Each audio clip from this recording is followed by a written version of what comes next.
Scan to unlock Sovi and ace your tests.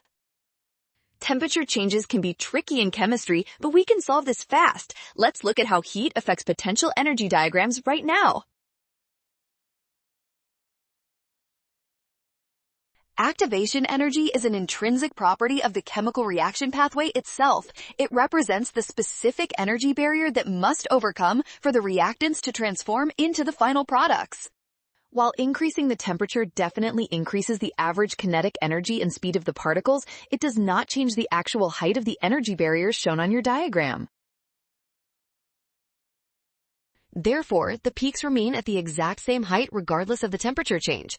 This makes option A the only correct choice for this problem. Well done! Scan the code. You can learn better with Sovi. Avoid the rush and remember that temperature never changes the fixed activation energy.